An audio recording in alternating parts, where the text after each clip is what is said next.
Hey guys and gals, what's going on? This is today's To Be Honest podcast, and I'm doing a review for a short film called Wannabe, directed by Alexander Edipt. I'm sorry if I'm mispronouncing your name, Alexander. He actually is a 17-year-old high school filmmaker, and he directed this short film starring Stevie Hopkins. And it's an interesting story. It kind of reminds me, it's like, so what movie? Not Super Bad.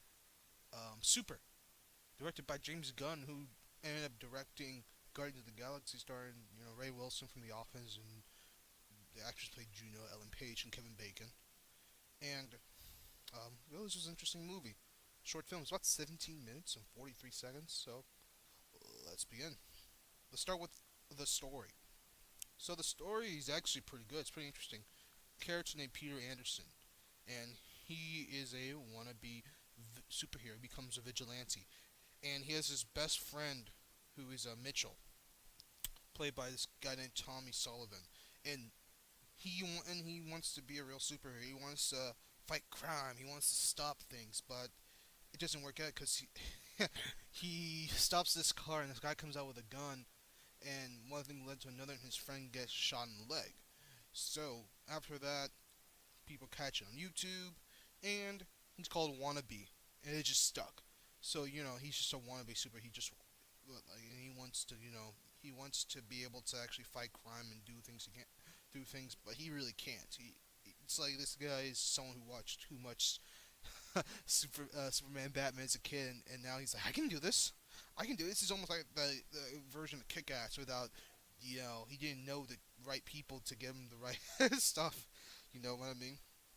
And as the short goes on, it's actually a pretty interesting plot. It's actually a pretty interesting plot. He has this girlfriend who gets caught up in this whole charade in this whole thing, and it's actually very interesting. I don't really want to say too much about it because I'd like you all to watch his short. I'll see if I can put it up on here. It's very good. It's very interesting, and yeah, it's I have to say the story was well done. It wasn't terribly predictable, and it was kind of. I guess you can't say it was super unique because there's been stuff like this, but it was different in a way. So let's go on to the characters. The characters were interesting, and I'm gonna talk more about the acting here. The acting was interesting in this movie. I felt the lead, who played Peter Anderson's character. I mean, the actor who played Peter Anderson, Stevie Hopkins. He did a pretty good job. He was likable enough. This guy, Tommy Sullivan, though, it's like he decided not to act the whole entire movie. Like he was just saying lines like he was reading them, and he wasn't emoting at all. That part I didn't get. I didn't understand why he wasn't until the end where when he comes down. I'm like, okay, he's kind of funny at least. Like he's kind of like T.J. Miller actually kind of a way. T.J. Miller's not exactly the greatest actor out there, but he's kind of funny.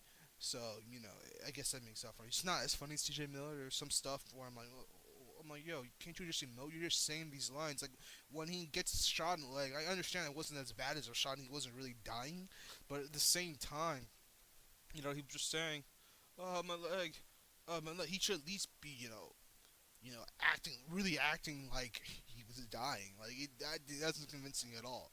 The lead did a good. The lead did a good job, like I said. And the girls, the one, the one like light hair blonde, she was alright. She did a pretty good job.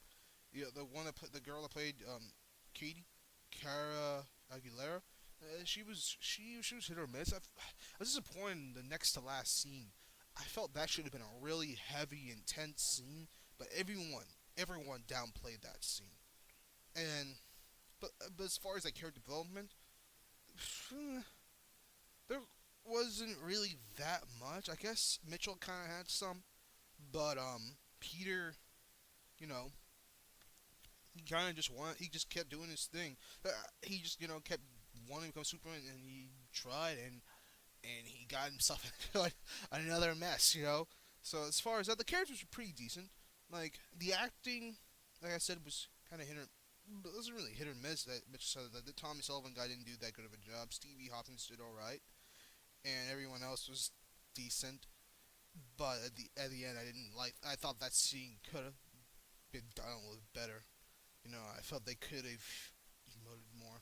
What I don't know. They could have just. It's like I was like, what's with the low energy? The energy should have been higher, especially for that, because there was a gun and they're about to get killed.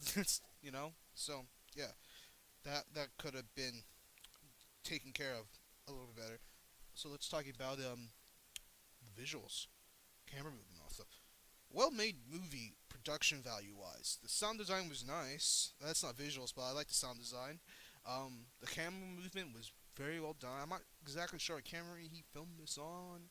I don't know if it could have been a Red Epic, but it looked like a nice camera. It was legit. This kid's got some nice equipment, and like he knows what I just say. Visually speaking, he knows what he's doing. Like he's ready to go. He was more ready to go at his age than I was a couple of years ago. Like he can Alexander's got a good future, I think. For the fact that a 17-year-old kid can craft a story that's pretty interesting and visually tell it like that. Oh, he's gonna be fine. Alexander, if you're listening to this, you're gonna be just fine. You got a good future ahead of you. And what I would have liked to see more of this would be, I don't know, better acting for one, just a little bit more convincing characters. But other than that, like I said, the story had a good basis, so he's got some writing skills, and the visuals are good, so he can visually tell a story. Maybe work with. I saw he wasn't the only person who wrote this, so he wasn't just all on him. Maybe he just straight up hire a writer next time, and try to really build on his character. That's a big part of storytelling in short films people don't miss. I mean, miss is the characters really sell the story. So what would I give this? I give this about 3.5 out of 4 stars. It's a good short film. I mean, the fact that a 17-year-old kid made this, I'm really impressed. He's gonna have a great future. Alexander, you're gonna have a great future. Just keep on making your shorts, man. You're gonna. I'm impressed. Just make sure get actors who are really really game though too. But other than that, man, I'm impressed. Good job, good job. So, if anyone has any other shorts they want me to review, just comment in the comments below or hit me up sometime. And if you like this video, please click that like button. Why not click that subscribe button? Comment in the comments below, and I'll see you all next time. Later days.